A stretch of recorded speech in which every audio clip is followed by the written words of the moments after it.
पहली बात तो मैं भारत के सभी जो आरोग्य यंत्रणा है, भारत सरकार है, महाराष्ट्र की सरकार है, उनका मैं अभिनंदन करना चाहता हूँ। और जो डॉक्टर लोग हैं कि जो कोरोना पेशेंट के जो इलाज कर रहे हैं अपनी जान जोखिम में डालकर, उनको मैं बधाई देना चाहता हूँ, उनका अभिनंदन करना चाहता हूँ। और ये कोरोना वायरस जो है, ये वायरस ये बहुत ही खतरनाक वायरस है। उन्होंने अभी तक बहुत सारे लोगों की जान ली है। और हम भगवान बुद्ध से प्रार्थना करते हैं, मंगल में प्रार्थना करते हैं कि जल्द से जल्द ये दुनिया से कोरोना भाग जाए। और हमारे नेता रिपब्लिकन पार्टी ऑफ इंडिया के राष्ट्रीय अध्यक्ष और इस देश के सामाजिक न्याय राज्य मंत्री सम्मान्य रामदास जी आठवले साहब, उन्होंने गेट ऑफ इंडिया के ऊपर एक प्रार्थना सभा रखी थी। और वो प्रार्थना सभा में बौद्ध धर्म के सभी भिक्षुगण भंते जी वहाँ उपस्थित थे। और चीन में जो लोगों की मृत्यु हुई थी कोरोना से, उनके आत्मा को शांति मिले और सभी लोगों को एक अच्छा जीवन मिले, इसके लिए उन्होंने प्रार्थना सभा रखी थी। और उसमें उन्होंने एक नारा दिया था कि गो कोरोना का नारा आज पूरे विश्व में वो फैल चुका है। और बहुत ही वो अच्छी ढंग से लोगों को यानी हिम्मत देने का काम आठवले साहब ने किया है। डॉक्टरों को हिम्मत दिया है और सभी लोगों को हिम्मत देने का काम किया है।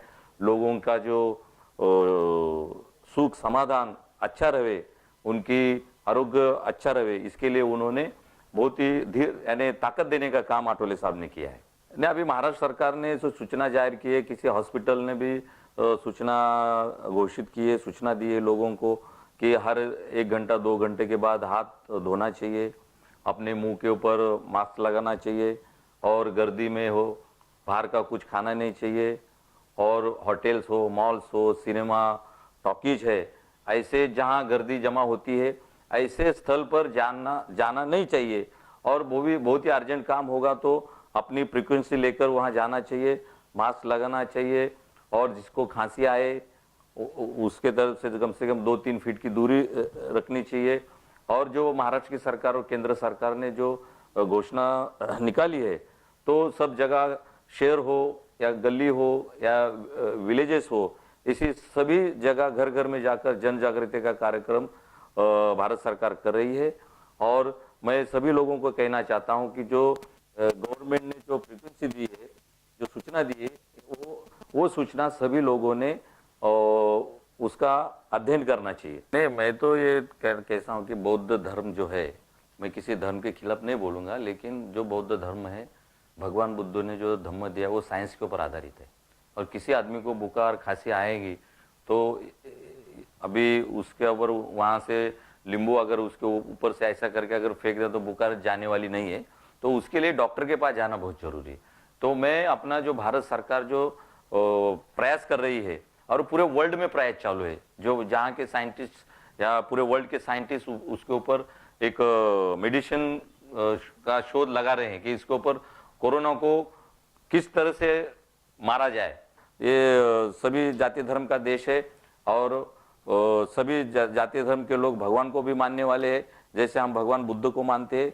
और भगवान बुद्ध ने कहा है कि अगर बुखार आए, सर्दी आए तो डॉक्टर को बताना चाहिए। और दूसरी बात है कि दवा के साथ साथ दुआ की भी जरूरत है। तो शायद ऐसा हो जाए कि कोरोना अपने प्रयास से, सभी लोगों के प्रयास से, डॉक्टर के प्रयास से और जनता के प्रयास से वो जल्द से जल्द चले जावे। अभी हमको तो ऐसा धीर लग रहा है महाराष्ट्र में कि अभी पुणे में कोई पेशेंट थे, अच्छे हो गए हैं और ऐसा इम्प्रूवमेंट हो रहा है वो पेशेंट में। तो मैं कहना चाहता हूं कि जल्द से जल्द इसके ऊपर हमारे भारत के साइंटिस्ट हो, महाराष्ट्र के साइंटिस्ट हो, इसके ऊपर जल्द से जल्द उपाय ढूंढ के निकालेंगे। और पूरे वर्ल्ड में इसके बारे में सर्च चालू है। नहीं, अभी महाराष्ट्र सरकार ने भी अच्छा निर्णय लिया है। मैं उद्धव जी का भी अभिनंदन करना चाहता हूं। और विरोधी पक्ष नेता सम्मान्य देवेंद्र फडणवीस जी, दरेकर जी, उनका भी मैं अभिनंदन करना चाहता हूं। हमारे भारत के प्रधानमंत्री नरेंद्र मोदी साहब और भारत के सामाजिक न्याय मंत्री आठवले साहब का भी मैं अभिनंदन करना चाहता हूं कि उन्होंने पूरे देश को एक धीर और उनको सपोर्ट देने का काम किया है। ऐसे मुसीबत में कोई भी नेता या कोई भी जनता के पीछे खड़ा रहना चाहिए। जैसे महाराष्ट्र सरकार ने एक सूचना निकाली कि टॉकीज बंद करो, रेस्टोरेंट बंद करो, मॉल बंद करो, कॉलेजेस बंद करो, तो ये लोगों के हित के लिए उन्होंने किया है। तो मैं कहना चाहता हूं कि जो सरकार ने आदेश निकाला है वो आदेश का पालन लोगों ने करना चाहिए। अगर समझो 150 लोग जहां जमा होते हैं वहां से किसी के वो वायरल है, ये संसर्गजन्य रोग है, तो वो 1 से 2, 2 से 4 ऐसा करने का वो बढ़त लेने का काम कर रहा है कोरोना। अभी मैं आठवले साहब का भी मैं अभिनंदन करना चाहता हूं कि अभी कई लोग बोलते हैं कि गो कोरोना साहब ने नारा दिया है। कैसा है, जब जब मुसीबत आती है, राष्ट्र के ऊपर हो, समाज के ऊपर हो या मानव जाति के ऊपर हो, तो वो समस्या को हल करने के लिए या उसको धीरज देने के लिए, हिम्मत देने के लिए कोई तो आदमी खड़ा रहना चाहिए। तो इतना सब फैलने के बाद सब लोग डर गए थे और उसने अटोले साहब ने गेटवे ऑफ इंडिया के ऊपर एक प्रार्थना सभा रखी थी और वो प्रार्थना सभा में जो चाइना के राजदूत है अपने इंडिया में एम्बेसी है, वो वहां के राजदूत है, उनका नाम है पेंग जी, तो उनके उपस्थिति में वो प्रार्थना सभा रखी थी और उसमें उन्होंने नारा दिया था गो कोरोना, यानी कोरोना को भगाने का काम करो। और इसका मतलब है कि जो मंगलमय शुभेच्छा सभी लोगों को उन्होंने दी थी और कोई आपत्ति हो, राष्ट्र के ऊपर आपत्ति हो, समाज के ऊपर आपत्ति हो, उसके पीछे डट कर उनका मुकाबला करना चाहिए।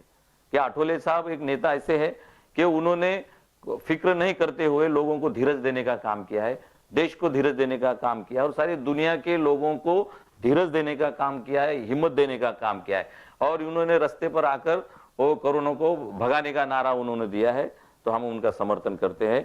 देखो, गुड़ी पाड़वा का जो उत्सव है वो मराठी लोगों का दसरा जिसको बोलते हैं, तो पहला अपने अपने घर में गुड़ी लगाकर वो उत्साह मनाते थे। घर के सामने ऐसे खंबे के ऊपर साड़ी या टोलट लगे गुड़ी पाड़वा। अभी जब पूरे देश में और महाराष्ट्र में कोरोना फैल चुका है तो जान से ज्यादा किसी को महत्व देना, ये मैं तो कह रहा हूं कि जो राज ठाकरे साहब ने और सरकार ने जो भी डिसीजन लिया रद्द करने का, तो उनका अभिनंदन करना चाहिए। अभी मुंबई के पुलिस कमिश्नर साहब ने 144 कलम यहाँ लागू किया है कि 4-5 से ज्यादा आदमी लोग एक इकट्ठा होना नहीं चाहिए। अभी गुड़ी पाड़वा तो नजदीक है, वहाँ हजारों लाखों लोग जमा होते, जैसे सिद्धि विनायक मंदिर है और सभी सारे मंदिर में जाने का भी प्रवेश बंदी कर चुके हैं। तो अगर जान को खतरा है, अगर महामारी फैलने का, कोरोना फैलने का डर लगता है, तो ऐसे सार्वजनिक प्रोग्राम रद्द करना चाहिए, ऐसा हमको भी लगता है। और आपने अभी कहा कि आठवले साहब ने गो कोरोना के बारे में भी पंक्तियां लिखी थी और मैंने भी एक अभी 2-3 दिन में मेरा गाना एक रिकॉर्ड होने वाला है गो कोरोना के ऊपर। तो मैं कहना चाहता हूं कि अपनी जो परंपरा है, भारत देश की परंपरा, महाराष्ट्र की परंपरा, तो मैंने उसके ऊपर कुछ पंक्तियां मैंने भी लिखी है। तो भाई लोग दूर से करेंगे राम राम, भाई लोग दूर से करेंगे राम राम, हाथ मिलाने का नहीं, वो कोरोना है, रिस्क लेने का नहीं। तो ऐसी एक पंक्तियां मैंने लिखी थी और ये जल्द से जल्द ये मेरा कोरोना के ऊपर गाना रिलीज होने वाला है। और मैं आज Republican party of India Mumbai युवक के वजह से, मुंबई प्रेसिडेंट के नाते मैं सभी देशवासियों को शुभकामना देता हूं, मंगलमय शुभकामना देता हूं। आठवले साहब की तरफ से मंगलमय शुभकामना देता हूं कि कोरोना जल्द से जल्द यहाँ से दुनिया से गायब हो जाए और हमारे डॉक्टर लोगों को भी मैं हिम्मत देने का काम करता हूँ, शुभेच्छा देता हूँ कि साइंटिस्ट और डॉक्टर वो जल्द से जल्द उसके ऊपर दवाई खोजने का काम करे। और जो सबसे ज़्यादा फ्रीक्वेंसी लेना चाहिए लोगों ने कि जो सरकार बोल रही है ऐसा मत करो वैसा मत करो, तो लोगों ने उनका सुनना चाहिए और जब जरूरी काम है तो ही घर से बाहर निकलो। बच्चे लोग है, स्कूल है, कॉलेजेस है। अभी दूसरी बात ऐसा है कि मुझे थोड़ा सा अच्छा वो आपने पूछा कि कॉलेजेस वगैरह बंद हो गए हैं, लेकिन एग्जाम चालू है। अभी एग्जाम के बारे में सरकार कुछ बोली नहीं है, लेकिन मैं सरकार से गुजारिश करता हूं, केंद्र सरकार से और महाराष्ट्र सरकार से, तो एग्जाम आगे भी अपन ले सकते हैं। अगर ये वायरल फैलने का धोखा है तो किसी अभी जो टीचर्स लोग हैं, प्रिंसिपल हो या कोई लेक्चरर्स हो या टीचर्स लोग हैं, जब एग्जाम लेते तो उनको साइन करना है। आप परीक्षा केंद्र के ऊपर भी सैकड़ों हजारों लोग एग्जाम देने के लिए उपस्थित रहते हैं, तो उनको भी जान को खतरा है। तो मैं ऐसा कहना चाहता हूं कि एग्जाम भी आगे करना चाहिए, एग्जाम भी बंद कर 15-20 दिन के बाद में एग्जाम लेना चाहिए, ऐसी मैं महाराष्ट्र सरकार से दरख्वास्त करता हूं। धन्यवाद। जय भीम, जय महाराष्ट्र।